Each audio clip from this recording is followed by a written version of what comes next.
Bom dia, Dr. Flávio. Mais uma vez, muito obrigada por ter aceito estar aqui hoje connosco para nos explicar um bocadinho os bastidores da Covid-19 nos cuidados primários de saúde em Portugal.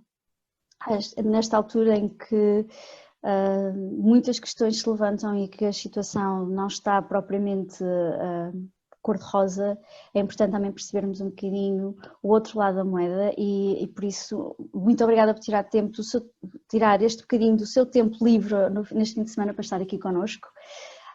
Eu vou deixar que fale um bocadinho de si e que nos explique um bocadinho o que faz. Eu sei que tem uma pequena apresentação que preparou para nos explicar aquilo que está a acontecer. E nós depois obviamente que iremos colocar também algumas questões e esperamos que seja uma conversa agradável para toda a gente. Portanto, sem mais demoras, Dr. Flávio, o ecrã é seu. Bom dia, Vera. Bom dia a todos. Obrigado pelo convite.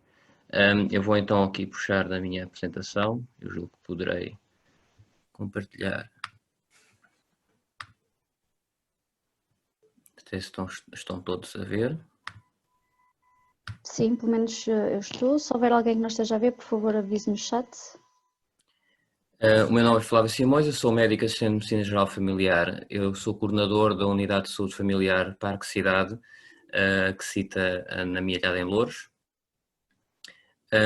E vou falar-vos um pouco sobre o que é que se passa nos bastidores da Covid-19 a nível dos cuidados primários e como este tem sido uma peça decisiva, tanto a nível das chamadas trincheiras, como na retaguarda da forma como se tem lidado com a pandemia. Só para terem uma ideia, os agrupamentos de saúde são a forma como, centros de saúde são a forma como se organizam os centros de saúde em Portugal e que têm vários órgãos. Eu vou-vos falar essencialmente das unidades funcionais, que é onde eu trabalho e onde eu me insiro, mas só para terem uma ideia que todos estes órgãos têm de se coordenar dentro dos cuidados de saúde primários para se organizar no combate à pandemia. Dentro das unidades funcionais existem os centros de saúde, que compõem as unidades de saúde familiar onde eu me insiro, os UCSPs, que são semelhantes, mas com outros objetivos e com utentes sem médico, que não existem nos USFs, e as unidades de cuidados de comunidade também têm os seus objetivos próprios. E depois as unidades de recursos assistenciais parciais, são as especialidades não médicas, e a unidade de saúde pública. Esta imagem está um pouco desatualizada, é só para verem como a minha unidade se insere no meio desta gente toda e acrescentar mais umas 5 ou 6 unidades que entretanto surgiram desde essa altura. Portanto, tudo isto tem de ser coordenado no âmbito de uma pandemia, numa situação que ninguém estava preparado e ninguém sabia o que fazer. Todos nós sabemos quais foram as consequências da pandemia para os doentes. Nós próprios também somos utentes de centros de saúde e nós sabemos as dificuldades que têm havido. Desde a desmarcação de consultas para a desmarcação de cirurgias, tratamentos que não fossem considerados essenciais, foi tudo parado. Isto tudo foi feito para tentar minimizar a possibilidade de contágio entre os doentes. Mas isso resultou na impossibilidade de marcação de consultas, na passagem para consultas via telefónica ou via e-mail, situações que nós não estávamos preparados inicialmente para fazer, e houve uma grande dificuldade também com a capacidade de comunicação e continua a haver dos doentes com as várias unidades de saúde, seja nos cuidados primários, seja nos cuidados secundários. Mas isto também não tem sido fácil para os profissionais nas outras instituições. No caso dos hospitais, obrigou-os a fazer uma reorganização muito grande dos serviços, com a criação de serviços e áreas limpas para poder fazer ainda os tratamentos essenciais e as consultas essenciais aos doentes que fosse necessário, e criar novos espaços para atendimento para o Covid, inclusive os chamados serviços de urgência de atendimento a doentes ou suspeitos de Covid, neste caso os ADCs. E também uma alteração na forma como os profissionais estavam envolvidos no funcionamento do hospital, com muitos profissionais habitualmente não envolvidos no atendimento urgente a terem de ser convidados para o efeito. Mesmo a nível das consultas, alterou também muito significativamente o dia-a-dia dos médicos.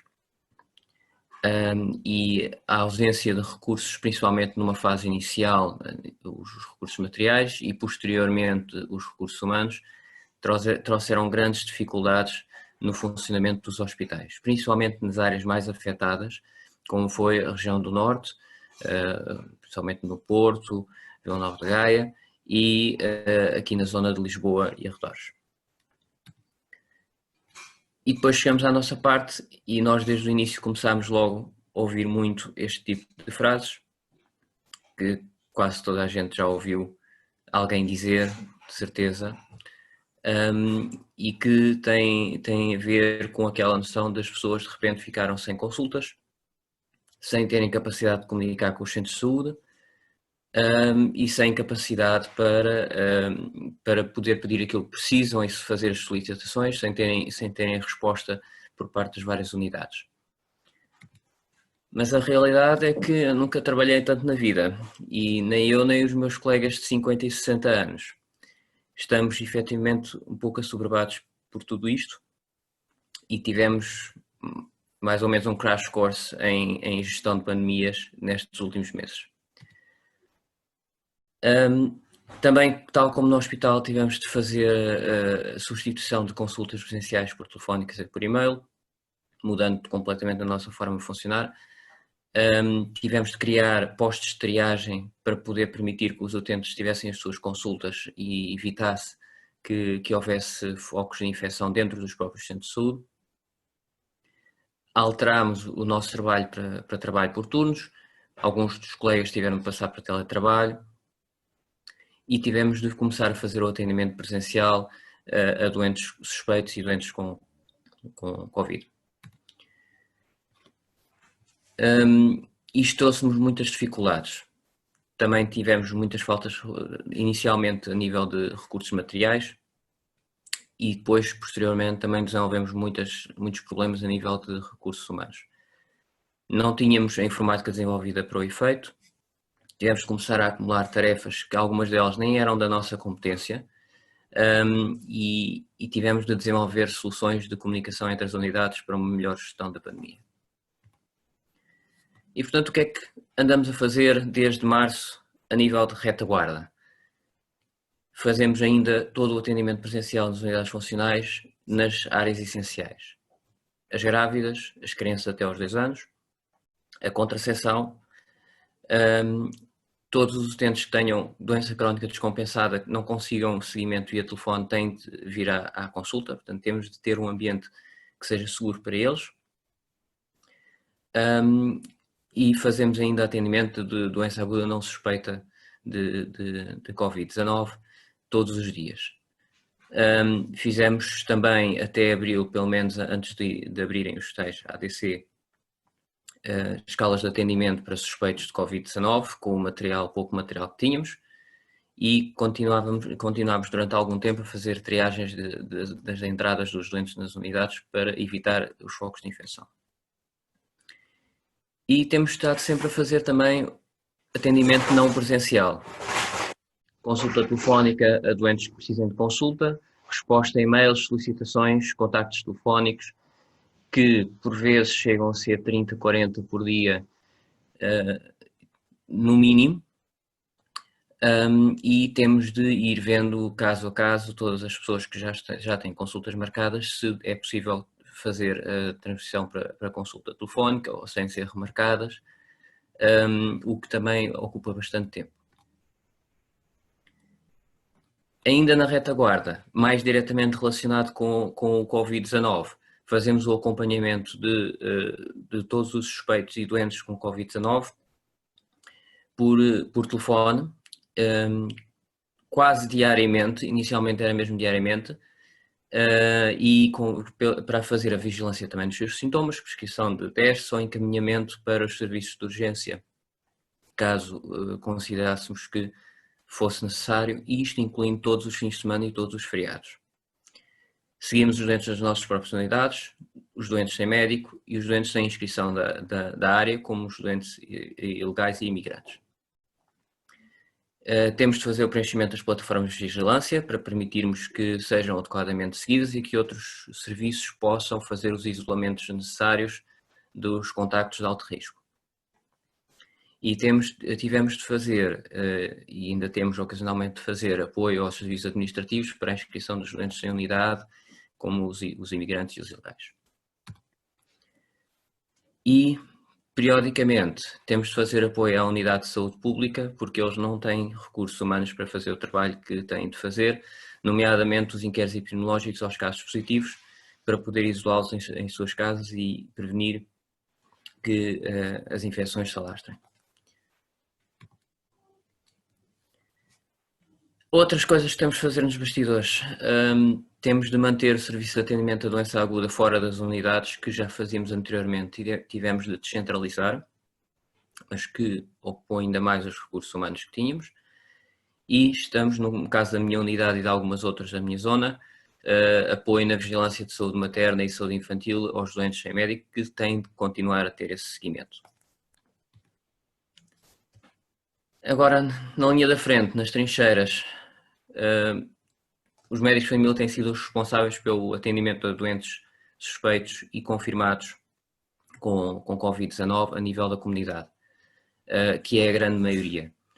E isto funcionou de várias maneiras diferentes. Neste momento temos sempre 5 equipas em funcionamento permanente em 2 ADRs, neste caso são atendimentos de doença respiratória, portanto já incluindo outros doentes respiratórios, e que temos de ter recursos alocados a essas funções em permanência.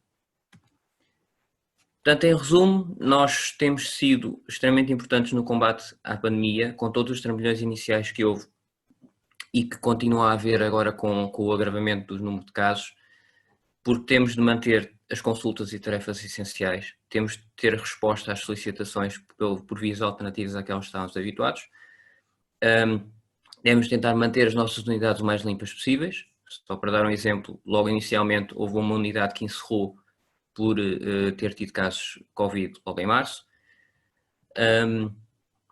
e tivemos de dar apoio a outras unidades na sua própria resposta à pandemia e aos utentes habituais. E fazemos o atendimento direto aos utentes suspeitos e Covid-19, temos um papel extremamente importante no isolamento e na vigilância dos sintomas dos doentes Covid-19 e temos um papel importante também no isolamento dos contactos de risco com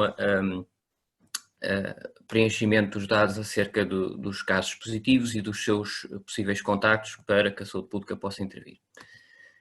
Uma palavra também para a saúde pública, que tem sido também essencial, é outro dos pilares dos cuidados de saúde primários no combate à pandemia, com a realização dos inquéritos epidemiológicos, com o isolamento dos contactos e que atuam essencialmente também em grupos, não só a nível das famílias, mas também das escolas, dos lares, das empresas e outros contactos sociais,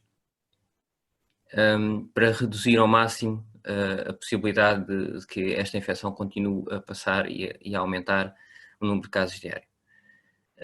Também tem importâncias administrativas, nomeadamente na emissão de declarações de isolamento profilático, já deu os seus problemas também, porque nem todos os contactos são de alto risco, e na comunicação com os unidades e emissão de normas de atuação.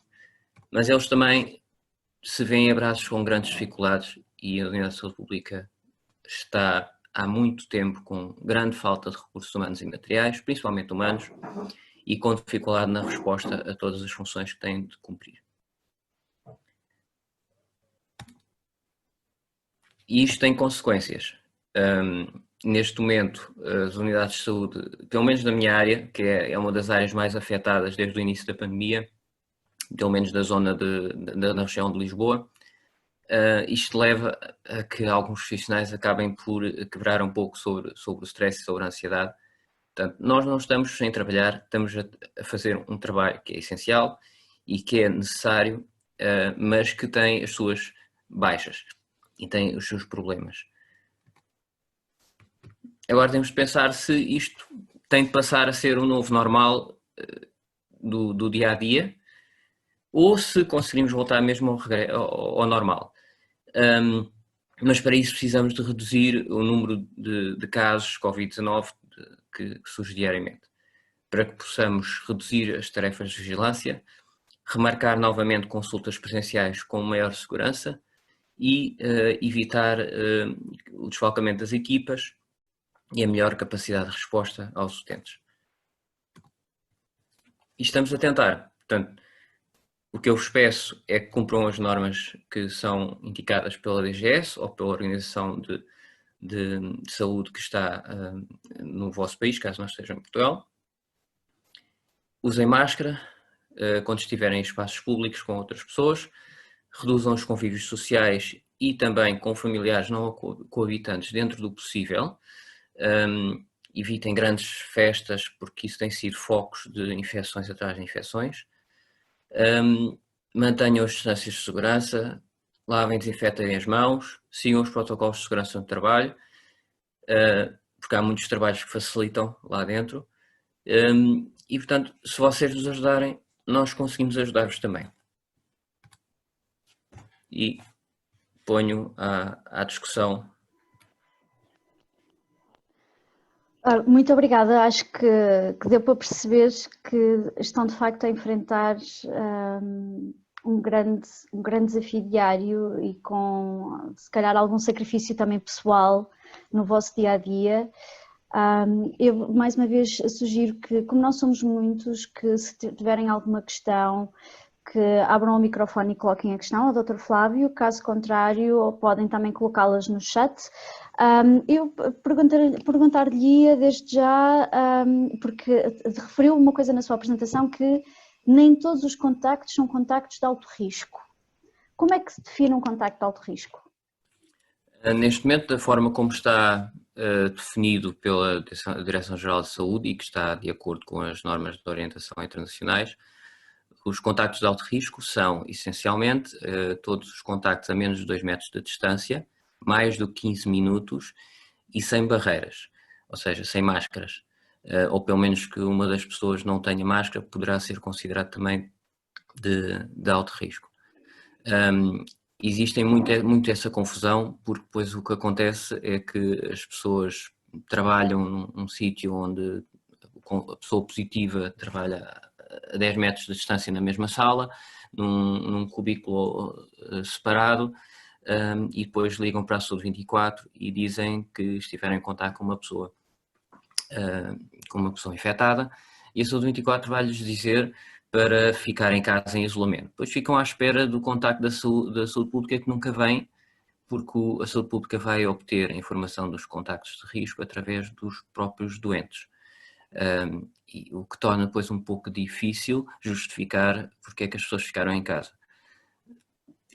Isto tem alguns problemas, já tentámos resolver, já tentámos comunicar com a Saúde 24, a saúde pública tem feito o seu melhor, mas eles chegam ao final dos dias com 300 inquéritos por fazer, só na nossa região.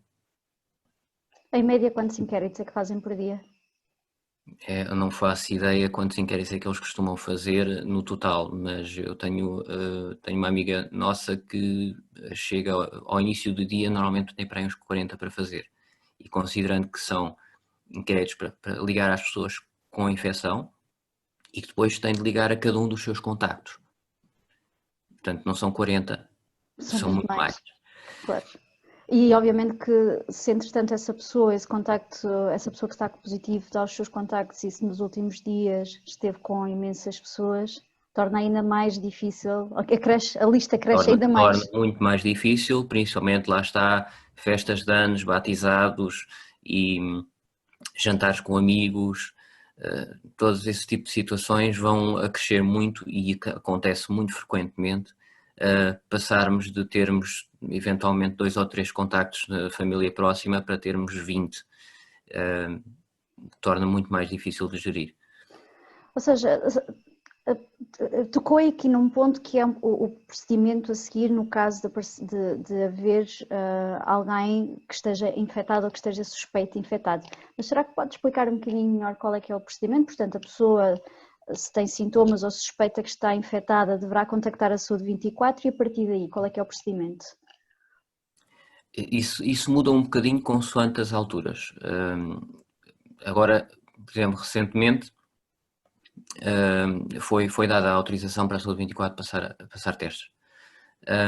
Desde que as pessoas tenham os sintomas que são considerados de suspeição para Covid-19 e não tenham critérios de gravidade que justifiquem terem de ser observados em ambiente de atendimento a doentes respiratórios, as pessoas simplesmente recebem o teste no telemóvel e marcam o teste para ser feito. Portanto, bastará efetivamente só ligar para a Saúde 24 e será orientado logo a partir daí.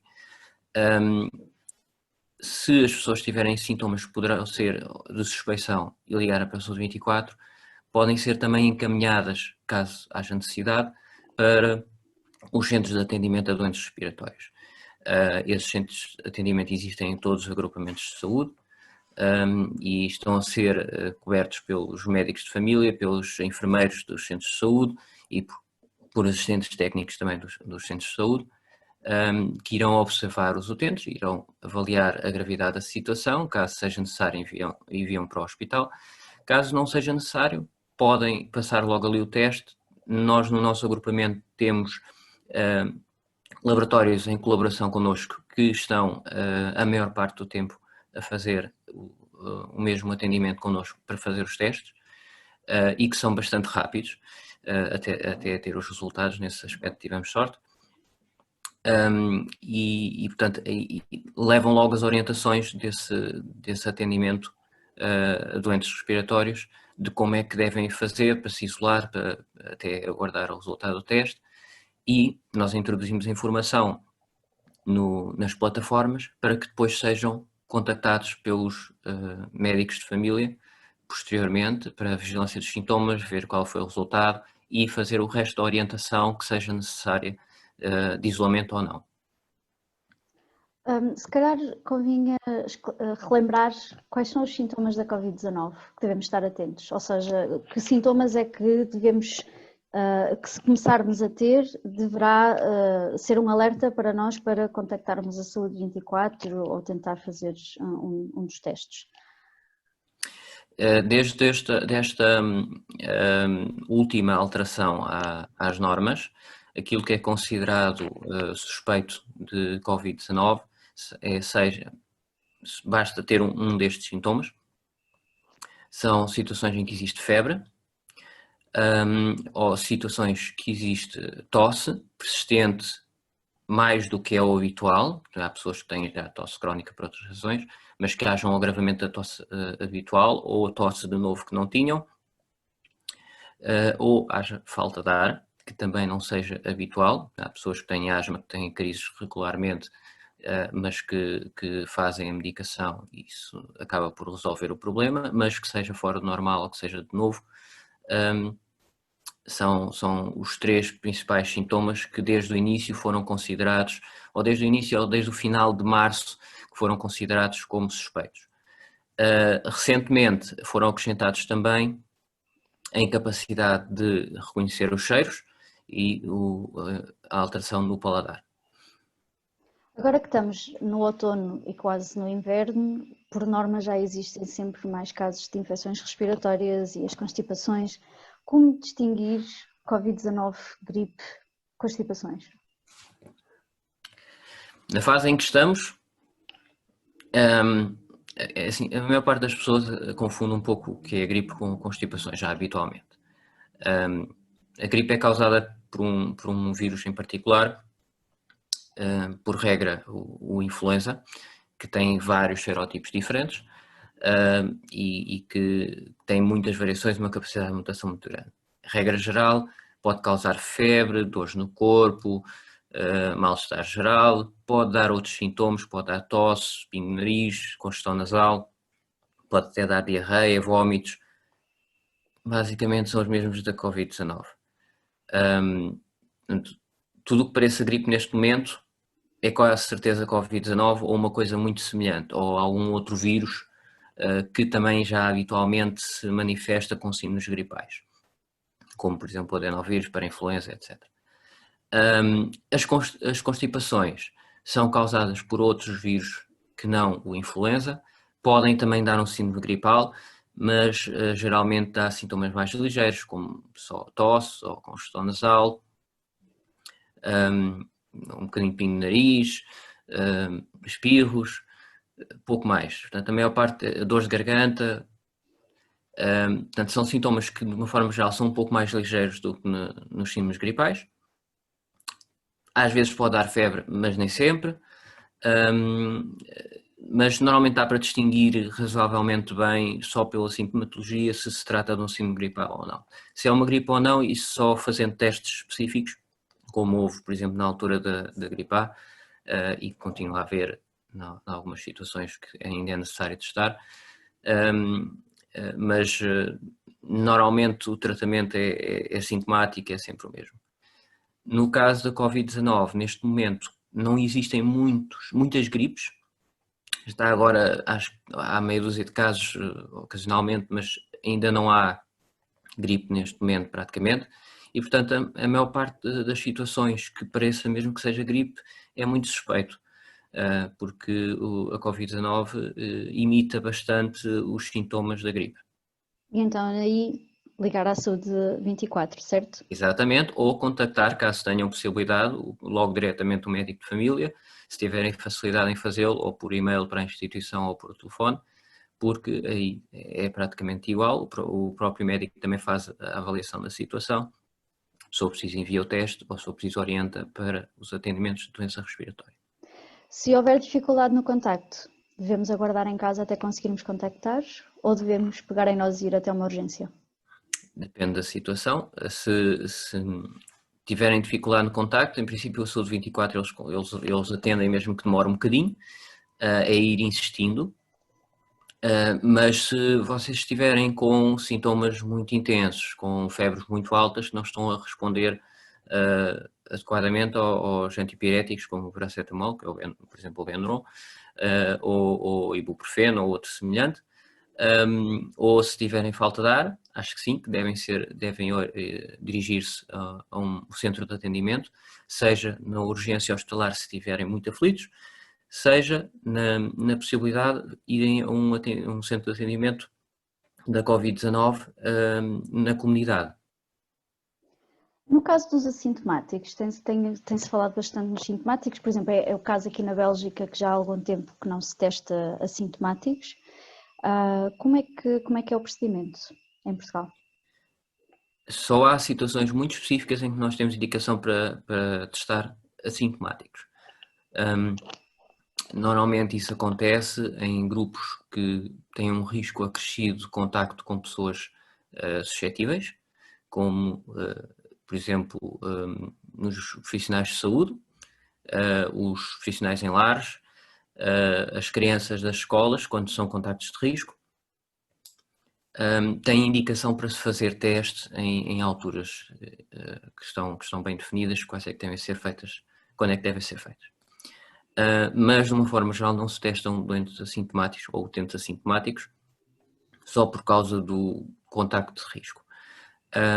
Porque há muitas razões para isso, porque não iríamos ter capacidade para testar tanta gente, não para isso estávamos toda a gente, todos os dias, cada vez que eu para o trabalho fazia um teste. Por outro lado, porque acaba por, principalmente nas pessoas que querem trabalhar e têm de ir trabalhar, dá uma falsa sensação de segurança fazer um teste e vir negativo, sabendo que estiveram em contacto com uma pessoa de alto risco e não seguirem mais nada em relação a isso. Portanto, fazem o teste, vem negativo, vão trabalhar. Daí a 2 dias estão a deitar vírus cá para fora e estão a infectar toda a gente. Porque os testes só vêm positivos se a pessoa estiver a produzir vírus naquele momento. E como sabem, há um período de incubação em que o vírus não está ainda a ser produzido e expelido, seja pela respiração, gotículas, secreções, seja o que for, e portanto o teste vem negativo, mas a pessoa está infectada, efetivamente.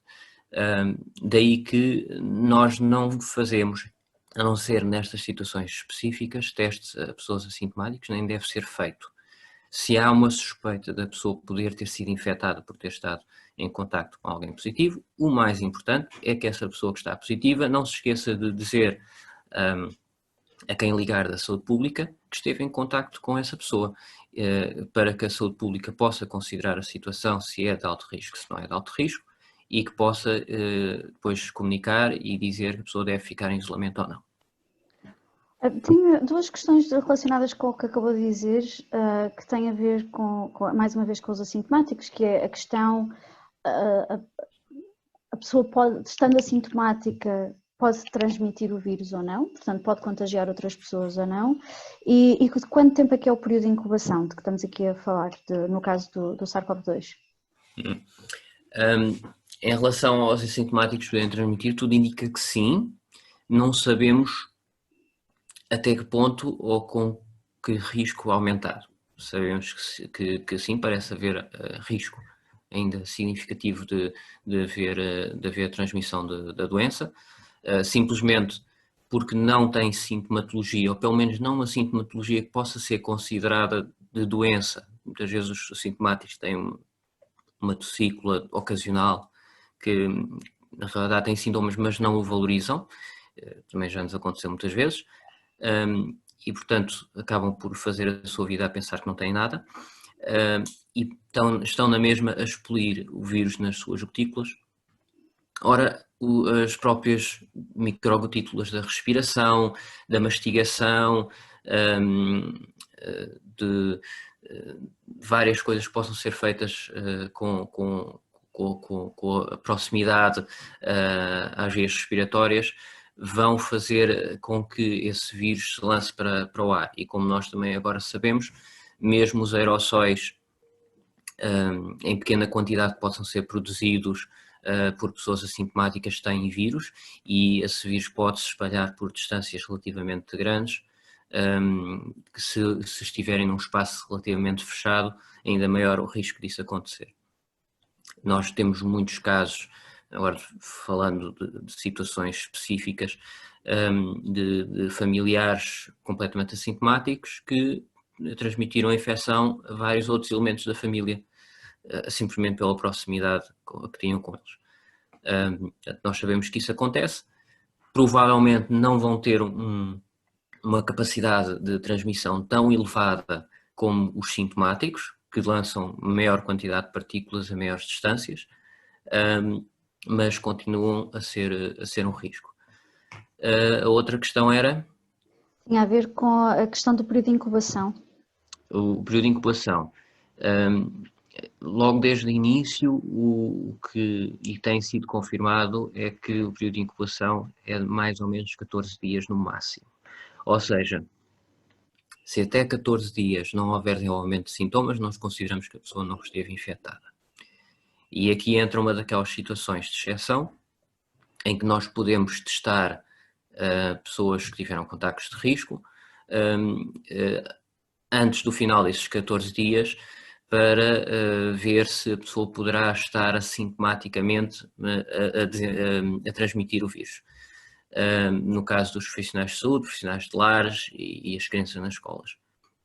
Porque os focos onde eles estão podem ser bastante perigosos. No caso dos lares e dos profissionais de saúde, por causa de passarem pessoas muito suscetíveis, seja nas escolas, porque as crianças, regra geral, têm sintomatologia muito ligeira, mas podem muito facilmente passar a outros familiares, e portanto a escola passar a ser um foco de infecção significativo. Há uma diferença entre a carga viral nas crianças e nos adultos?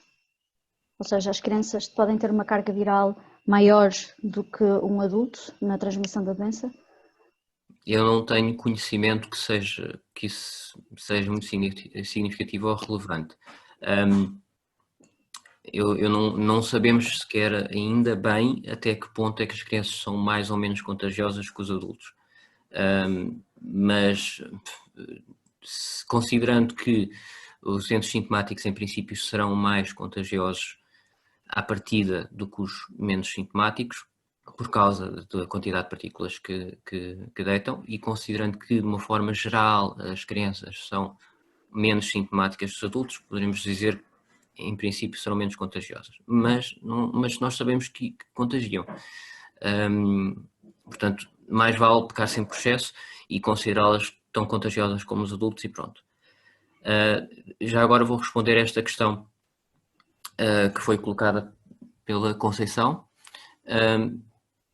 Nós, no nosso agrupamento de saúde, é que estamos a fazer esta situação de testar as crianças antes de voltar para a escola. As normas da orientação interna da nossa saúde pública ditaram que as crianças que tiverem de ficar em isolamento profilático têm de fazer um teste ao fim do 7º ou 8º dia. Em princípio, aí quase todas elas, mesmo as que são assintomáticas, já dariam positivo. E depois, se for negativo, então depois do 14º dia já poderão regressar à escola. Porquê é que algumas pessoas infectadas desenvolvem sintomas e outras não? Já existe alguma evidência ou alguma resposta, alguma luz porque nos explique porque é que umas pessoas desenvolvem de uma forma severa, outras não, outras nem sequer têm sintomas? Ainda não há propriamente uma resposta muito direta em relação a isso e provavelmente será o mesmo que acontece com a gripe ou com outras constipações, em que também há pessoas que desenvolvem formas mais graves e outras menos graves. O que nós sabemos é que há grupos em que as infecções por Covid-19 podem desenvolver complicações mais importantes. E os principais grupos de risco são os idosos, as pessoas com doenças crónicas importantes como a diabetes, como doença cardíaca, doença renal, outras doenças que ponham algum compromisso no funcionamento dos órgãos essenciais, e as pessoas que estiverem a fazer alguns tipos de tratamentos também poderão estar em maior risco de complicações. Mas nós não sabemos exatamente porque é que duas pessoas na mesma circunstância, em termos de saúde, possam uma desenvolver doença mais grave que a outra. Terá a ver também com variações individuais da resposta imunitária de cada um, provavelmente com outras questões da forma como o vírus se liga aos receptores de cada pessoa, que sejam mais ou menos expressos em cada um. Quando falou agora nos grupos de risco, no nosso caso das doenças inflamatórias do intestino, nós sabemos que a nossa probabilidade de sermos infectados com o vírus é a mesma de qualquer outra pessoa. Contudo, alguns de nós fazem parte dos grupos de risco por sermos imunossuprimidos, por termos o sistema imunitário alterado pela medicação que nós tomamos para controlar a nossa doença. Nestes casos, devemos ter alguns cuidados acrescidos e que tipo de cuidados é que devemos ter, além daqueles que já sabemos de distanciamento social, evitar contactos sociais, lavar as mãos com regularidade, etc. Acho que a primeira coisa a fazer é precisamente tentar fazer essa questão aos médicos que estão a acompanhar, da área da especialidade que acompanham, neste caso da gastroenterologia, porque saberão eles melhor o que fazer em relação às vossas situações em particular, nomeadamente a nível de terapêutica. Há, por exemplo, certas terapêuticas que não são desejáveis manter em caso de infecção. Há outras que até poderão ser substituídas previamente se considerar que é mais seguro, por exemplo, em pessoas com maior risco de contactarem com pessoas positivas, e poderão ser então feitas essas alterações para reduzir o risco de complicações da Covid-19. Nós sabemos, por exemplo, os corticoides são uma das terapêuticas que a partir de certa dose aumenta o risco de complicações, e poderão ser um tipo de tratamento que poderá ser alterado, mas sempre e só com a informação adequada da parte do gastroenterologista nesse sentido. Assim como uma série de outras terapêuticas, e assim como o que é que deve ser feito caso haja uma situação de infecção que surja. Aí deverá ser logo, primeiramente, um gastroenterologista ou alguém especializado nas doenças inflamatórias intestinais a orientar as alterações terapêuticas que sejam necessárias para reduzir o risco de complicações durante a fase da doença.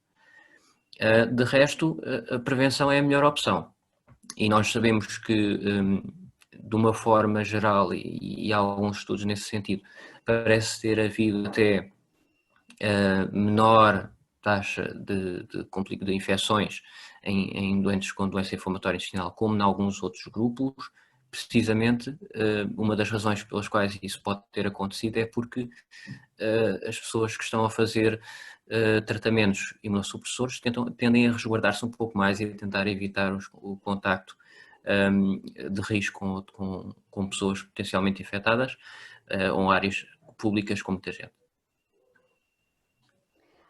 Uma das medidas de proteção que tem sido bastante polémica, um pouco por todo lado, tem as máscaras. E uma das questões que se levanta em relação às máscaras é que ao usar uma máscara pode não respirar propriamente como deve ser, que respira o próprio ar que expira. O Dr. Flávio, calculo que mostrou-nos algumas fotografias ao longo destes últimos meses daquilo que tem sido o equipamento de proteção que tem usado e calculo que já na sua vida profissional já há muitos anos que use máscara. O que é que nos pode dizer sobre a segurança do uso das máscaras? Se não for bem usada, não protege nada. É mais esse o problema. E pode magoar um bocadinho atrás das orelhas se utilizar muitas horas, é mais isso. Mas eu sou uma daquelas pessoas que numa fase inicial estava um bocadinho relutante em aconselhar que as pessoas utilizassem máscara no dia-a-dia, mas isso prende-se essencialmente porque não havia máscaras para ninguém. E se houvesse, nós tínhamos de comprar as nossas próprias máscaras porque não tínhamos maneira de as obter através do nosso agrupamento numa fase inicial, não houve capacidade de resposta para isso. E como disse há pouco na apresentação, logo desde o início tivemos de começar a lidar com pessoas que podiam ser suspeitas de Covid-19. E portanto nós saímos de casa com máscaras que nós próprios comprávamos. E se não havia para os serviços e não havia para os profissionais arranjarem pelos próprios, se todas as pessoas fossem às farmácias e esgotassem as máscaras, deixava de haver para os profissionais que estavam na primeira linha e que tinham maior risco de contacto com pessoas infectadas. No entanto, com a progressão da pandemia, felizmente, houve uma melhor resposta por parte tanto dos produtores como das organizações da área da saúde, no sentido de arranjar equipamentos de proteção e também para a população em geral, com uma produção muito aumentada de máscaras com uma qualidade bastante razoável, a baixo preço para toda a gente. E à medida que foi passando o tempo também foram surgindo novas avaliações e vários estudos a demonstrar o quanto pode ser importante a utilização de máscaras na contenção das infecções por Covid-19 ou por SARS-CoV-2. E, portanto, neste momento é aconselhado toda a gente a utilizar, sempre que esteja em situações de maior risco, em público, contacto com outras pessoas, não descurando, mesmo assim, o distanciamento social dentro do possível. Agora, em relação aos problemas de segurança das máscaras, como eu disse, é pôr um bocadinho de vaselina atrás das orelhas, ou arranjar um daqueles coisinhos de segurar aqui atrás, que é para não magoar. De resto não tem outros problemas, não há qualquer problema a nível de concentração de oxigênio ou de dióxido de carbono, ou seja o que for, pelo menos não com máscaras cirúrgicas ou máscaras normais de comunitárias que como têm sido utilizadas. Senão, coitado de mim, então ao fim de 6 horas a utilizar uma máscara P2, aquelas que encerram tudo aqui à volta e não deixam passar ar nenhum para dentro a não ser através da máscara, cair para o lado com excesso de dióxido de carbono. Não há qualquer razão de ser em relação a isso e o engraçado destas coisas das pessoas começarem a especular problemas de segurança é que obriga a ciência a funcionar e a demonstrar que estão errados, e já há muitos estudos que demonstram que não há qualquer problema a nível de saúde na utilização de máscaras comunitárias, cirúrgicas, no dia-a-dia, inclusive até com exercício físico moderado, não tem qualquer problema. Portanto, não há por que não o fazer, é só um pedaço de pano à volta do nariz e da boca, não se esquecer do nariz, e é fácil de utilizar e pode ajudar e muito a conter e a tentar terminar com esta pandemia o mais rápido possível. Agora, quando falava, mencionou 3 tipos de máscara diferentes. Aquelas que usam diariamente, não é? Aquelas que estava a dizer que fecham totalmente, as cirúrgicas, que são aquelas que nós compramos na farmácia, e as comunitárias, que são as de tecido.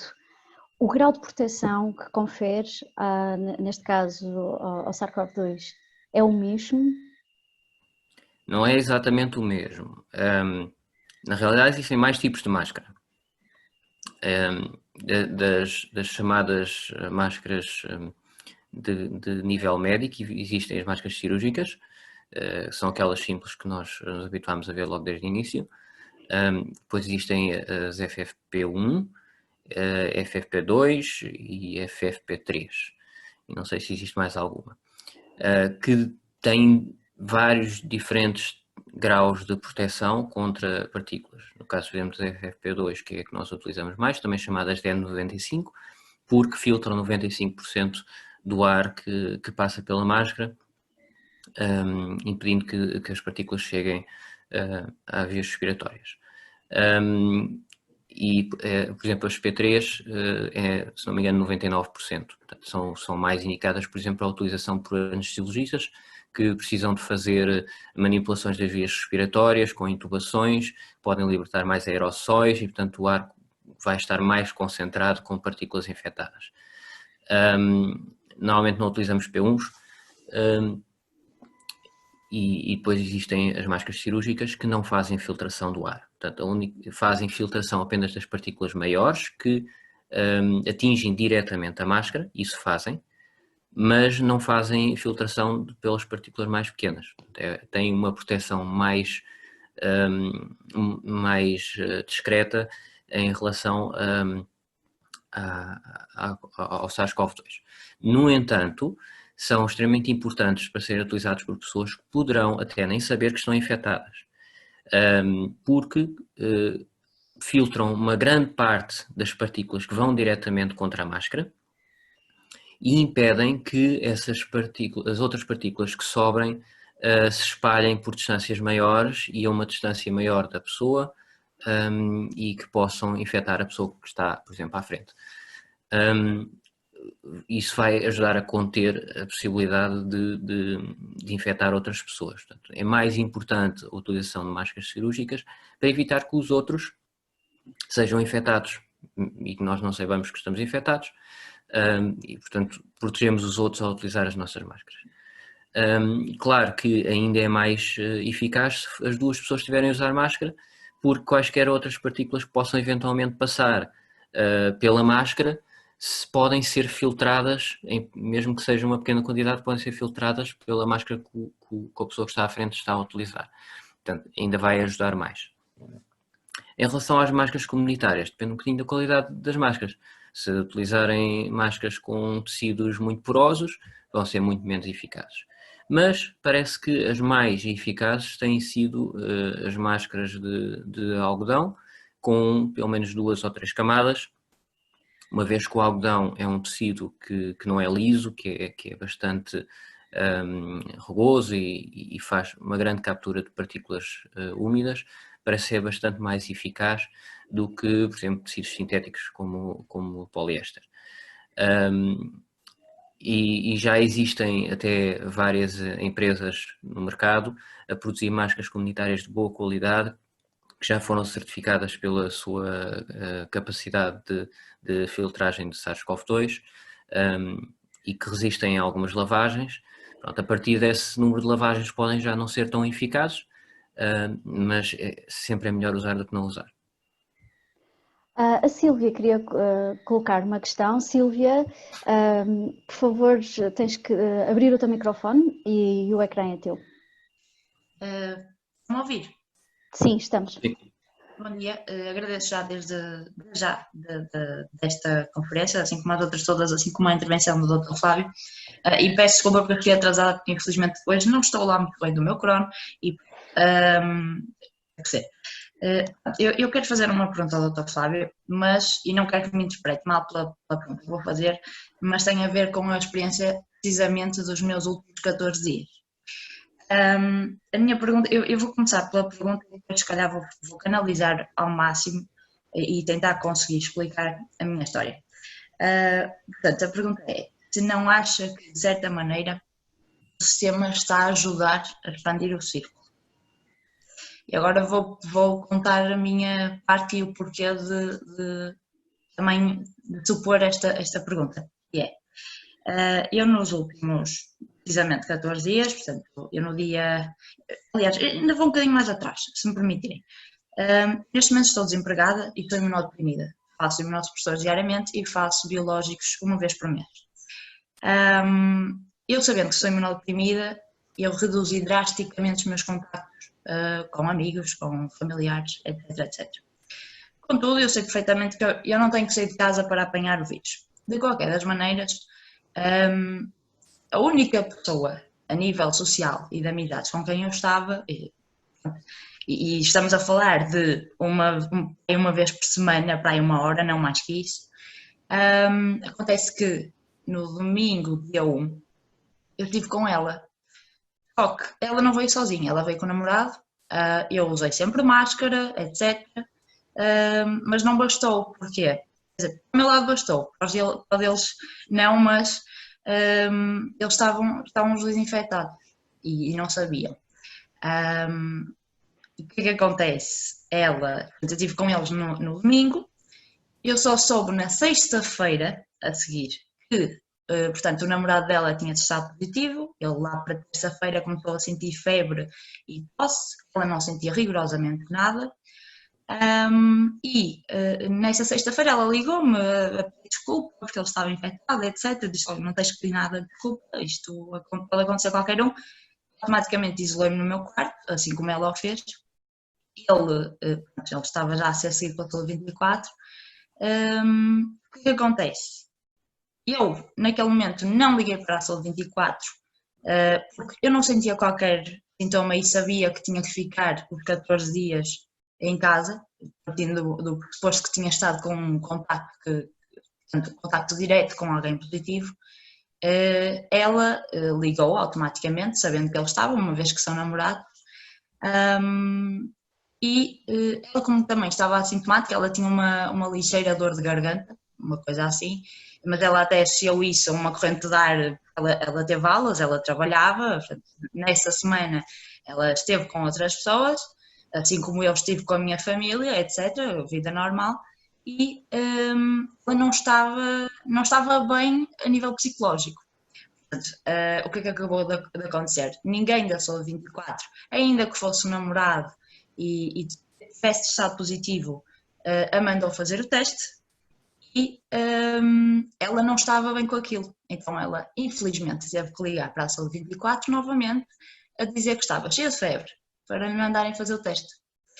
Pronto, assim o fez, automaticamente mandaram-na, eu sou aqui do Porto, mandaram-na para o Santo António, ela foi fazer o teste nesse dia e soube o resultado nesse dia. Aliás, estamos a falar de um dia de diferença porque ela soube na sexta, mas só ligou no sábado e pronto, assim mesmo à noitinha recebeu uma mensagem a dizer que tinha estado positivo. A partir daí eu pronto, fiquei mais preocupada, ainda mais sendo imunodeprimida.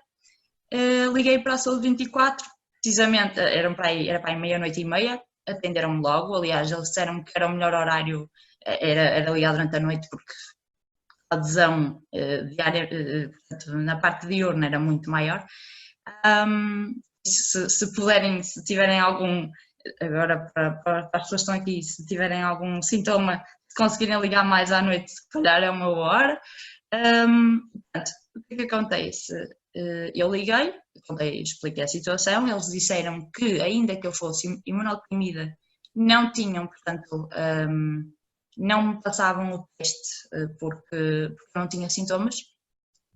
No entanto, eu, por mim, também queria fazer o teste, não só para saber se estava ou não, mas porque exatamente nesta próxima segunda-feira eu vou ter tratamento de biológicos e gostava de saber, uma vez que até hoje, amanhã, fariam os 14 dias, a segunda-feira poderia ir fazer o tratamento. E, como é lógico, eu precisava de saber se estava infectada, porque eu não ia para a unidade de gastroenterologia infectar, assim como eu própria sabia que eu estando positiva não poderia fazer os biológicos, porque me ia baixar as defesas, bem. Não necessariamente. Claro, aliás, até já... Agora eu vou pegar nessa situação e já volto atrás para falar em relação ao resto, mas eu não sou especialista em biológicos, não sei muito dessa área, mas sabendo para o público que eu ia falar, fui investigar. E daquilo que eu soube e que eu questionei aqui a especialista em biológicos cá em casa, que é a minha esposa, não parece haver um risco maior de complicações associado à toma da maior parte dos biológicos. Para quem faz biológicos habitualmente, não parece haver um risco aumentado de complicações nas infecções por SARS-CoV-2. Portanto, não é necessariamente por aí. Da mesma maneira que não é por ser imunodeprimido que se tem maior probabilidade de se infectar com SARS-CoV-2. Dependendo dos imunossupressores, pode haver maior probabilidade de ter uma infecção mais grave quando já se está infectado. Agora, ao fim de 14 dias de isolamento, não tendo sintomatologia, das duas uma, ou não desenvolve doença e não tem doença e pronto, não foi infectada, ou mesmo tendo sido infectada ficou assintomática, e aquilo que nós estamos a considerar atualmente é que ao fim de 10 dias de desenvolvimento da doença ou de um teste positivo quando assintomático, nós já temos quase a certeza que o vírus é inerte.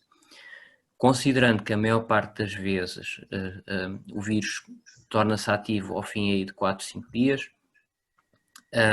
mais 10 dias em cima e já podemos considerar que a pessoa não está contagiosa. Essa é uma das razões pelas quais nós não testamos a maior parte das pessoas que são assintomáticas e por outro lado, porque senão então tínhamos de testar muito, muito mais gente. E não parece haver grandes benefícios nesse sentido. Em relação à situação particular que me contou, eu não sei como é que eles estão a fazer no Porto. Como eu disse, eu estou aqui na zona de Louros, também tivemos vários picos desde o início da pandemia nesta zona, também fomos uma das áreas mais afetadas aqui da região de Lisboa, sei que o Porto já teve fases bastante piores. Aquilo que nós aqui estamos a fazer é que a pessoa que liga para a Saúde 24 não é acompanhada depois pelo Saúde 24, é acompanhada pelo médico de família. E depois há de ser contactada por um delegado de saúde ou por alguém com funções de saúde pública que irá tentar recolher todos os contactos de proximidade e para os pôr diretamente em isolamento.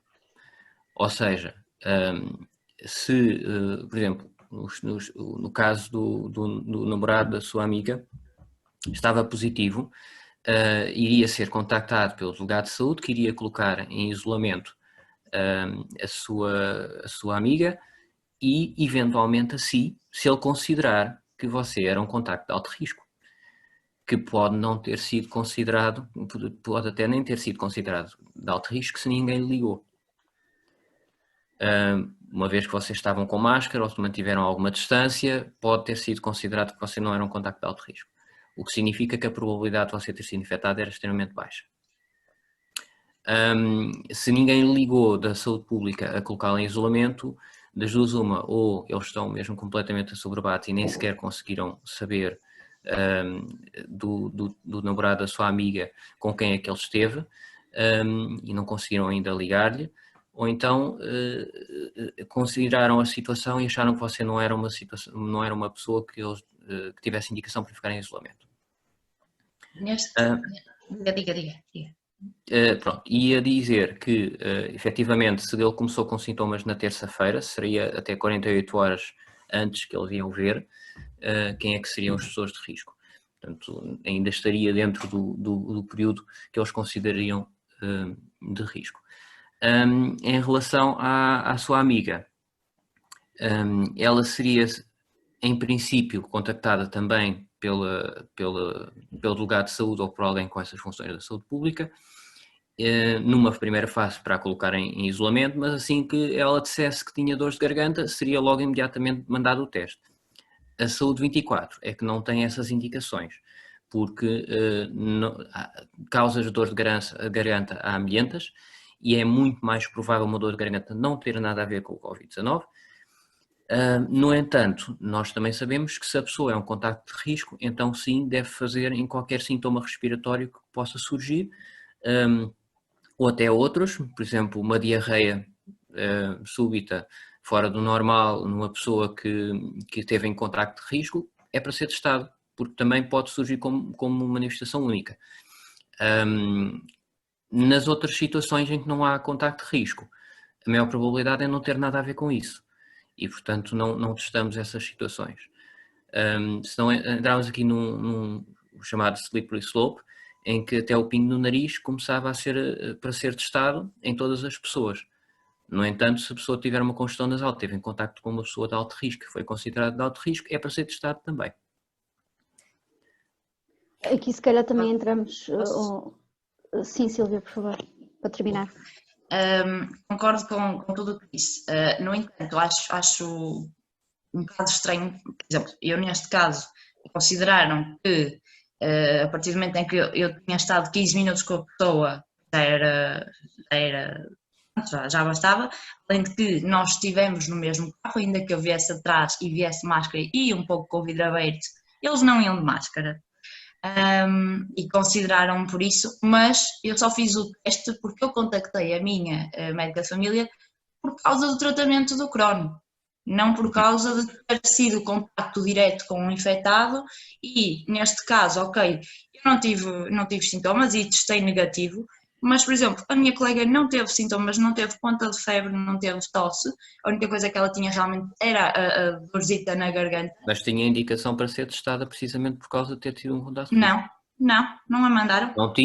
Não tinha indicação pela saúde pública, mas pela saúde 24, mas é o que eu estava a dizer. A saúde 24 tem ali o protocolo muito bem definido. Eles são enfermeiros, não são médicos, a maior parte deles, e portanto não vão estar a tomar decisões fora do protocolo que eles têm à frente. O que vai acontecer é que a partir da altura em que a saúde pública lhe ligasse para a pôr em isolamento, questionava acerca dos sintomas, que é uma das funções deles, é irem diariamente investigando os sintomas das pessoas que tiverem contacto de risco, e assim que soubessem que ela tinha dor de garganta, era para fazer teste imediatamente. Portanto, eles iam fazer-lhe teste na mesma. A minha questão aqui era tentar perceber porque é que não lhe ligaram precisamente para esse efeito. Provavelmente porque eles lá estão bem piores do que nós. Acredito, e por esse mesmo motivo eu não quis estar, eu disse logo, eu não vou ligar, eu sei o que tenho que fazer, não vou estar a entupir ali os serviços, porque eles já devem estar cheios de trabalho. Agora eu acho que era interessante se perceber se o próprio serviço de gastroenterologia, o hospital de dia onde ia fazer o tratamento, se não tem um protocolo para essas situações. Era isso que eu ia dizer, é que existem alguns hospitais, não todos, mas existem alguns hospitais que antes do tratamento feito no hospital de dia requerem que seja feito o teste.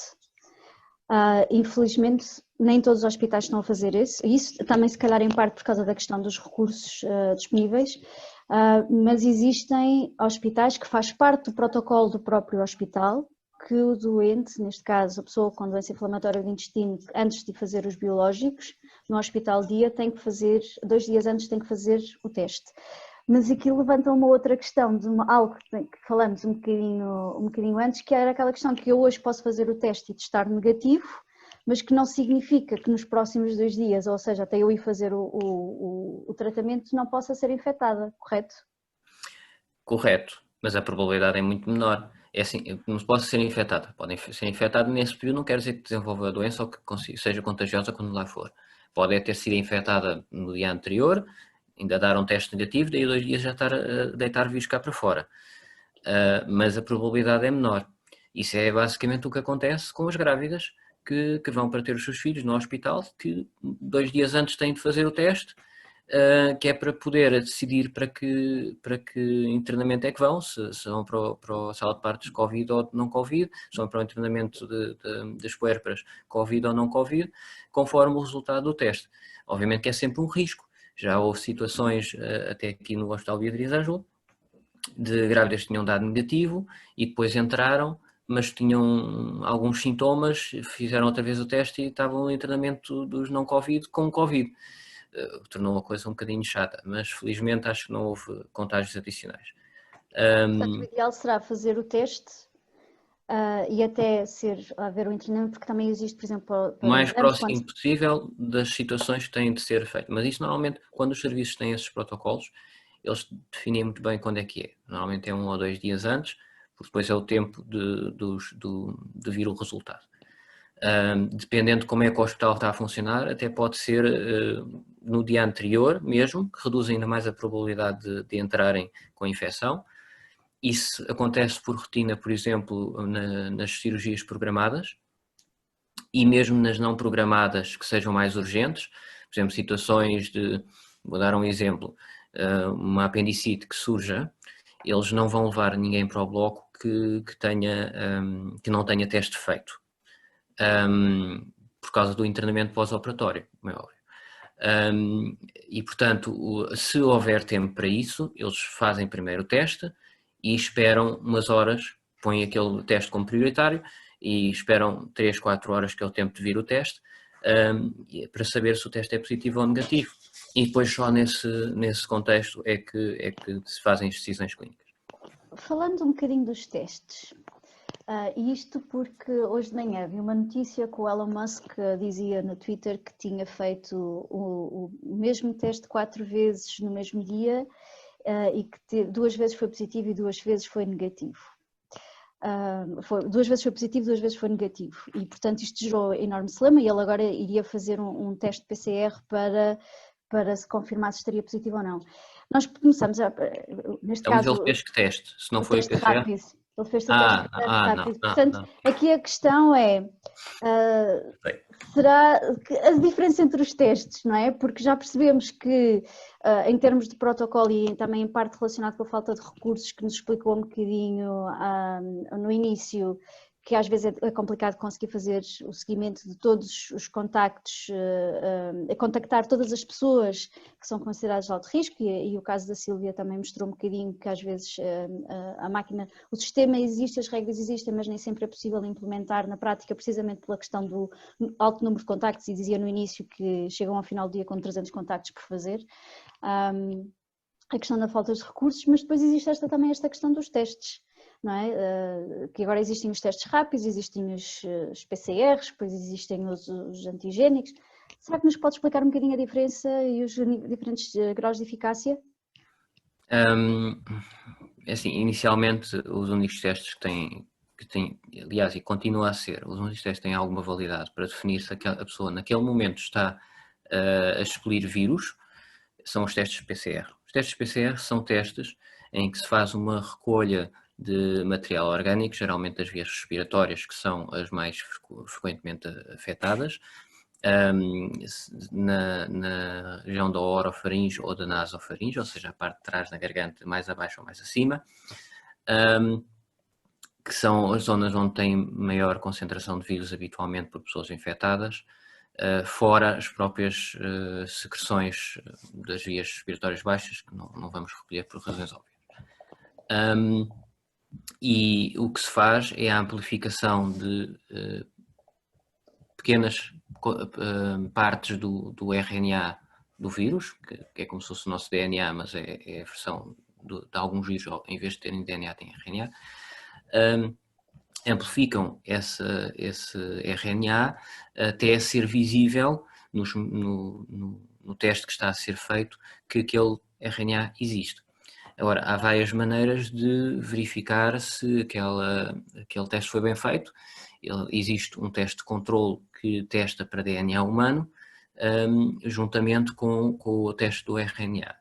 Portanto, se não houver DNA humano naquela amostra, provavelmente não foi bem colhido, não foi recolhida informação suficiente da região que quer supostamente para fazer essa recolha, nem sequer apanhou DNA humano. E, portanto, provavelmente o teste vai sair inconclusivo por erro de colheita. Mas estes testes também podem ser falíveis, existe uma taxa de falsos negativos que não é desprezível. E por isso, inicialmente, até houve uma altura em que se fazia a toda a gente os testes de cura, eram feitos com 2 testes e não só com 1. No entanto, à medida que também se foram aperfeiçoando as técnicas para a realização de teste, julgamos que os testes negativos, os falsos negativos, serão em menor quantidade neste momento e já há maior segurança, de acordo com os estudos que existem, em fazer só um teste de cura quando é indicado que deve ser feito. Neste momento já nem é indicado ser feito, precisamente porque também percebemos que o vírus ao fim de algum tempo deixa de ter atividade. E portanto, mesmo que até se encontre o tal RNA viral nas vias respiratórias, ao fim de um X tempo, normalmente 10 dias a contar do início de sintomas, já pode ser considerado com 99,999% de certeza que o vírus não está contagioso e que não vai infectar ninguém. Daí que as pessoas nessa altura têm indicação de alta e podem fazer a sua vida normal, o que não significa que não devam manter algum distanciamento, as vias respiratórias cobertas, por alguma pequena probabilidade de ainda não estar totalmente inerte. Mas parece, pelos estudos que houve, que não há casos de infecção a partir desse período. E, portanto, isto é igual para as pessoas que estiveram assintomáticas ou que estiveram em isolamento, que pudessem eventualmente estar infectadas assintomáticas, desde que depois mantenham os cuidados de distanciamento e uso de máscara, a probabilidade de infectarem naqueles poucos 3 ou 4 dias a seguir ao isolamento que possam ainda ouvir estar funcional será muito baixo. Portanto, isto é o que os estudos nos têm mostrado e é por isso que nós temos estado a alterar a forma como orientamos estas situações. Agora, em relação aos testes rápidos, aos testes que agora surgem nas farmácias, que são testes de anticorpos, a maior parte deles, e os testes de anticorpos ou os testes serológicos podem ser feitos também nos laboratórios, só nos dizem se nós desenvolvemos imunidade humoral ao vírus ou não. Ou seja, se nós tivermos determinados anticorpos no organismo, significa que já tivemos contacto ou ainda estamos a ter contacto com o vírus. O problema é que mesmo os chamados anticorpos de IgM, que são aqueles de fase aguda, que surgem na fase da infecção propriamente dita e que são os anticorpos responsáveis diretamente pela resposta contra o vírus naquele momento, têm um certo atraso no seu surgimento no sangue e, portanto, até ficarem positivos, já pode ter passado uma semana. E a pessoa estar infectada há uma semana e se eles chegarem a um pico de concentração, já depois da pessoa não estar contagiosa. E depois os IgG, que são aqueles que ficam de memória em circulação, podem surgir até bastante mais tarde. Mais de semana e meia ou 2 semanas depois. E portanto só nos vai dizer, se aparecer um IgG positivo, que nós já tivemos a infecção e que temos anticorpos contra aquela infecção. No entanto, este método é relativamente falível, porque tem também vários falsos negativos. Normalmente não há falsos positivos, ou há muito poucos, mas não nos diz muito em relação ao estado de infecção naquele momento. Portanto, há muitas empresas a fazer testes semanalmente, testes serológicos, para ver os anticorpos dos seus empregados, e depois surge um que está positivo, que se calhar já lá está há uma semana a infectar os outros sem saber. Portanto, o único teste que nos dá com maior confiança a possibilidade de saber se a pessoa está naquele momento infectada é o do PCR. Que é o do cotonete. Exatamente. Cotonete gigante via nariz. Depois existem testes de antigénios, que também têm bastantes falsos negativos, não são tão fiáveis. E depois existem agora uns que estão a surgir e que há alguns estudos em relação a isso, que julgo que ainda não temos cá, mas que estão a ser utilizados essencialmente para investigação epidemiológica, que são os testes de células T, que vão pesquisar se nós temos imunidade por células T, e é muito mais fiável na distinção das pessoas que tiveram contacto e que estão imunes, ou que estarão parcialmente imunizadas ao vírus, do que até os serológicos. Claro que são testes mais caros, são mais complexos, estão a ser só utilizados em centros de investigação essencialmente, mas são esses que são os mais fiáveis, porque há muitas pessoas, e nós sabemos, que até tiveram a infecção e não têm anticorpos. E não quer dizer que não estejam imunizadas. E nós sabemos que essa população tem menor risco de se reinfectar, apesar de haver reinfecções, e provavelmente porque tem imunidade celular ativa e tem células T ativas contra o vírus. Agora que estamos a falar de imunidade, lembrei-me de uma questão muito importante e que houve uma notícia que saiu esta semana que deu quase com um raio de esperança, que é a questão das vacinas que têm estado a ser desenvolvidas. O que é que nos pode dizer sobre isso? Eu tenho estado um pouco ao lado em relação ao desenvolvimento das vacinas, porque no meu ponto de vista, enquanto não houver estudos, pelo menos de fase 3, fase 4, ensaios já completados e já com resultados, vai ser bastante difícil perceber até que ponto é que as vacinas são eficazes ou seguras. Nós temos já alguns estudos que mostram que parecem ser seguras, já alguns estudos que mostram que parecem ser eficazes, mas vamos ter de alargá-los a populações maiores. O problema é que, no caso das vacinas, é muito difícil fazer esse tipo de ensaios. Portanto, o que vai acontecer é fazem os primeiros ensaios de segurança e de efetividade e depois começam a vacinar populações cada vez maiores nas áreas infectadas, nas áreas mais afetadas pelo vírus. E aí depois vão surgir os ensaios epidemiológicos para ver se a população que foi imunizada tem mais ou menos infecção do que a não imunizada. E parece que já há alguns resultados em relação a algumas das vacinas, em populações não muito grandes, mas que parece ser eficaz, pelo menos aquelas que eu vi que tinham feito já alguns desses ensaios, parecem ser eficazes, parece estar a ter algum resultado. Agora, qual é que é o problema? Nós não sabemos até que ponto é que vamos conseguir uma imunização permanente ou não. Supomos que o coronavírus, como é um vírus bastante maior do que o influenza, com um RNA bastante mais extenso, que terá menos mutações funcionais ou com menor frequência, o que significa vai mudar mais devagar, permitindo que nós tenhamos uma melhor imunidade e mais persistente ao vírus quando a ganhamos. Mas não é possível ganhar essa imunidade de forma natural, que isso implicaria que a grande maioria da população tivesse de ser infectada para podermos proteger os grupos de maior risco.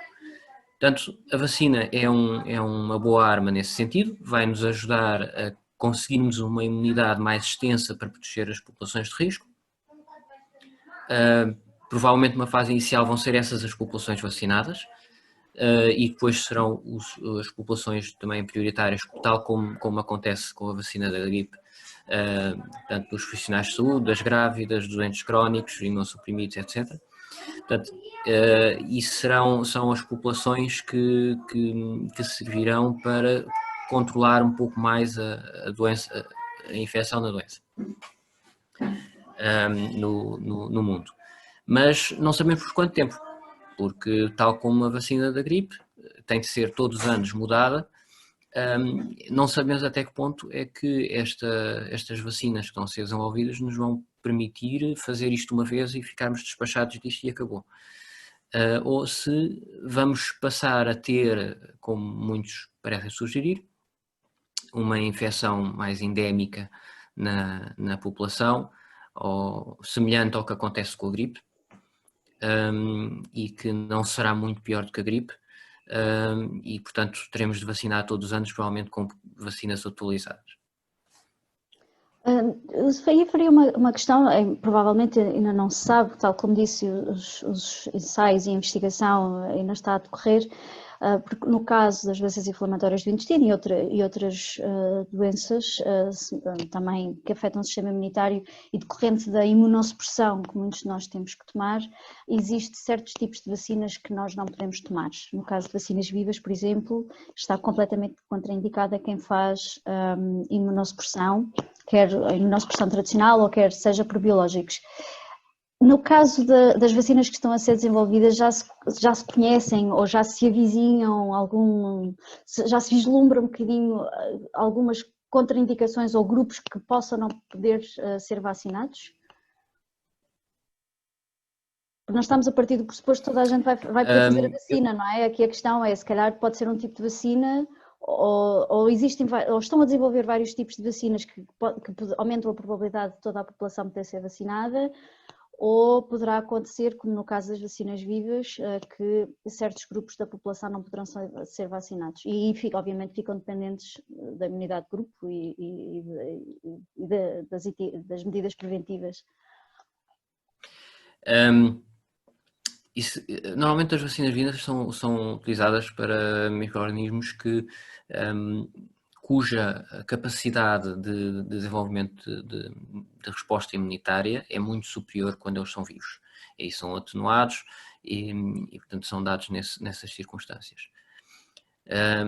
E por isso é que acontece que as pessoas que são imunossuprimidas normalmente não fazem essas vacinas, ou a fazê-las têm de fazer com um período de paragem dos seus imunossupressores ou antes de os iniciarem. Não parece, daquilo que eu tenho visto, que seja o caso da vacina que está a ser desenvolvida para o coronavírus, as várias que estão a ser desenvolvidas para o coronavírus. Parece-me que estão a tentar fazer alguns métodos, algumas técnicas inovadoras, diferentes, que não eram as habituais, para tentar conseguir causar imunidade mais eficaz em todas as pessoas.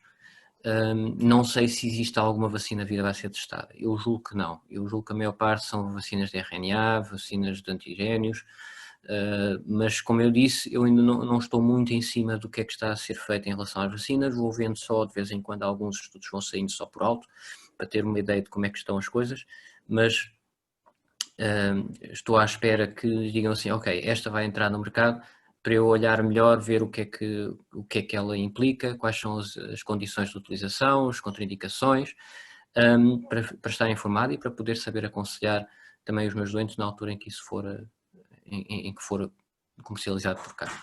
De tal maneira que eu não entrei muito na questão da polémica da vacina russa ou da vacina chinesa, isso não entrei muito por aí, porque como eu não os conheço adequadamente, também não posso dizer se são boas, se não são boas.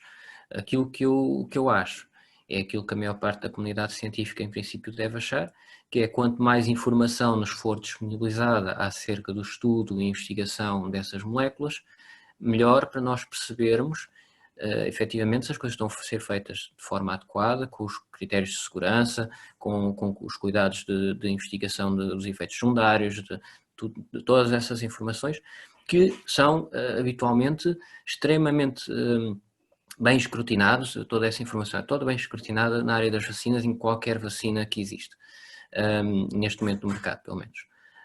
E, portanto, é suposto isso continuar a acontecer com todas as outras vacinas que venham a ser feitas e sabermos que temos de trabalhar tudo para um bem comum e não estarmos aqui a esconder a informação só para podermos ter direito a ganhar mais um pouquinho por comercializar a nossa e não a dos outros. E eu tenho a impressão que a comunidade científica tem insistido para que isso aconteça, não só nas vacinas, também nas outras moléculas, noutras situações todas.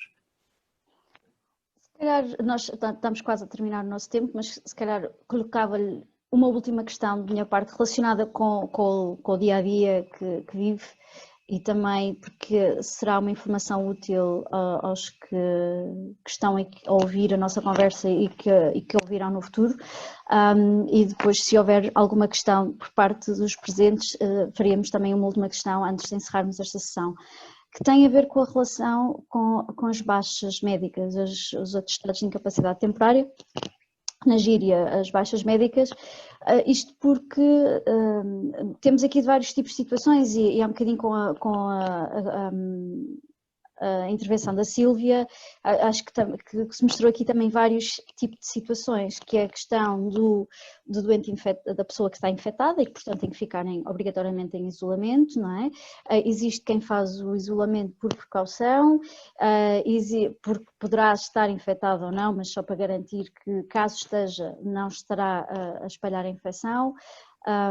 E existe depois aqui a questão de grupos de risco que poderão ter que ficar resguardados ou até de certa forma justificar perante a entidade patronal a necessidade, por exemplo, de fazer teletrabalho. Tendo em conta todos estes tipos de cenários diferentes, como é que se processa a questão das baixas médicas? É o médico de família que passa para toda a gente? Será mesmo uma baixa médica ou será só uma declaração médica? Será que nos pode falar um bocadinho sobre este ponto? Então, começando pela aquela situação que nos surgiu logo mesmo no início, que foi toda a gente com medo de querer ficar a trabalhar em casa e não querer ir trabalhar para os seus locais de trabalho e a pedir-nos baixa. Portanto, queriam ficar em casa, não queriam ir para transportes, não queriam ir para o meio dos colegas, queriam baixa para ficar em casa porque eram populações de risco. O que logo desde o início, nós não conseguimos ter informação da tutela em relação ao que é que podíamos fazer nessas situações logo do início. Portanto, tivemos de improvisar um pouco e confesso que houve algumas situações que nós passámos baixa porque se justificava, do nosso ponto de vista, que aquela pessoa não fosse trabalhar. No entanto, passado algum tempo, começaram a surgir os secretos e a informação sobre como é que devíamos proceder. As pessoas que têm doenças com risco aumentado de complicações, o que inclui também as pessoas a fazer imunossupressoras, têm a possibilidade de fazer teletrabalho e de requerer esse teletrabalho à entidade patronal. Podem requerer ao médico de família uma declaração em como se inserem no grupo de risco previsto na lei e que a entidade patronal tem a obrigação de fazer cumprir a segurança dos seus próprios trabalhadores. Pronto. E, portanto, essa é a única coisa que nós podemos fazer. Nós não passamos baixas, nem passamos nenhuma declaração para a pessoa ficar em casa, passamos uma declaração para informar a entidade patronal que aquela pessoa é uma pessoa com risco de complicações por Covid-19 e que é da responsabilidade da entidade patronal protegê-la. E eu tenho modelos, fiz esse modelo e passei aos meus colegas da minha equipa, e que é isso que temos feito cada vez que há uma situação em que a entidade patronal quer obrigar a pessoa a ir para um ambiente com gente próxima, a trabalhar de forma próxima, ou que a pessoa precisa de utilizar transportes públicos para poder aceder ao trabalho e é uma pessoa com um risco aumentado de complicações. Portanto, é isso que tem sido feito. E geralmente resulta relativamente bem, porque como é da responsabilidade da entidade patronal, a entidade patronal depois também não quer problemas, a maior parte das vezes acaba por arranjar forma da pessoa poder ficar a trabalhar em casa quando é possível. Até já houve algumas situações em que dispensou completamente, assim, ok, não vens trabalhar, não te preocupes, são raras, mas aconteceu situações desse género. Em relação às declarações de isolamento profilático, isso não é da nossa competência enquanto médicos de família, é da competência da saúde pública. E essas são apenas conferidas às pessoas que são consideradas como contactos de alto risco. Como eu disse, pessoas que estiveram a mais de 15 minutos, menos de 2 metros de distância, sem barreiras, ou pelo menos sem as duas pessoas estarem com barreiras respiratórias. Ou que essas barreiras fossem pouco eficazes. Portanto, essas situações são consideradas de alto risco, depois podem ser ponderadas as situações particulares do ambiente em que estavam, se estava muito fechado, se não estava, se a pessoa estava numa posição em que não teria contacto respiratório diretamente ou não. Portanto, isso será depois considerado pelo delegado de saúde ou por quem está a conferir essa responsabilidade de verificar os contactos de risco, se aquela pessoa se inclui no grupo de pessoas que tem de ser isolada porque é um contacto de alto risco. E as pessoas que estão isoladas, então é-lhes dado uma declaração de isolamento profilático que, porque não é sintomática, não teria qualquer razão para não ir trabalhar e, portanto, tem direito a ter essa declaração para justificar no trabalho, mas também para lhes ser ressarcido os 100% do valor que habitualmente iria receber pelo trabalho. E depois será a Segurança Social a fornecer esses 100%. Depois tem limites em relação ao número de dias que pode ser em que isso pode acontecer, os tais 14 dias de isolamento são sempre fornecidos e julgo que por 2 vezes, portanto pode haver uma segunda ocasião em que lhes dão os 100% durante 14 dias. Mas acho que a partir daí já não lhe dão, a Segurança Social já não paga mais.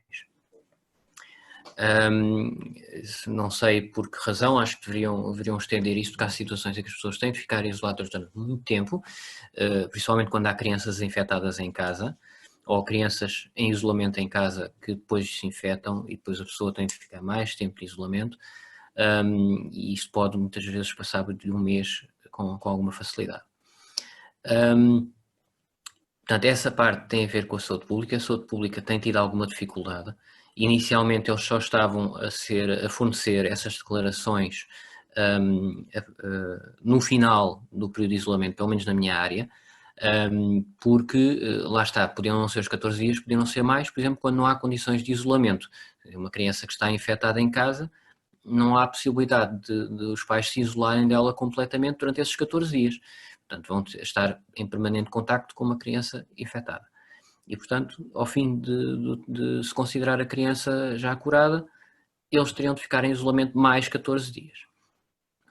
Daí que eles depois só no final é que colocassem com as datas. Isso causou alguns problemas, porque os trabalhos andavam a perguntar se haviam de precisar de uma justificação, precisavam de qualquer coisa, etc. E então o que nós, médicos de família, acabamos por ir fazendo, uma vez que também estávamos a seguir as situações das pessoas positivas, e éramos contactados pelos nossos doentes em isolamento, por vezes passávamos uma declaração só a dizer em como aquela pessoa está em isolamento, pelo que não pode ir trabalhar. Pronto. E posteriormente receberá uma informação escrita por parte da saúde pública. Portanto, uma informação simples, só para poder justificar no trabalho, não vai permitir que a pessoa receba o dinheiro de volta, mas é o que é possível fazer. E é o que nós fazemos também naquelas situações em que as pessoas se isolam automaticamente, mas acabam por não ser consideradas como tendo necessidade de isolamento profilático, porque não eram contactos de alto risco, e ficaram à espera de ser contactados, aqueles 3 ou 4 dias que eventualmente passem sem saber se são para ficar isolados mais tempo ou não. Por vezes nós passamos essa declaração só para não haver problemas com o trabalho, mas não passamos baixa se a pessoa não estiver doente. As pessoas que estão doentes, se estiverem doentes por uma infecção que não tem a ver com o Covid, nós passamos uma baixa simples, como sempre passamos e que vamos continuar sempre a passar. Nas situações que são suspeitas de Covid-19 ou que são confirmadas até de Covid-19, são as mesmas baixas, mas com um pormenor. Temos um decreto-lei que permite que aquelas pessoas seja considerado logo o pagamento a partir do primeiro dia pela Segurança Social.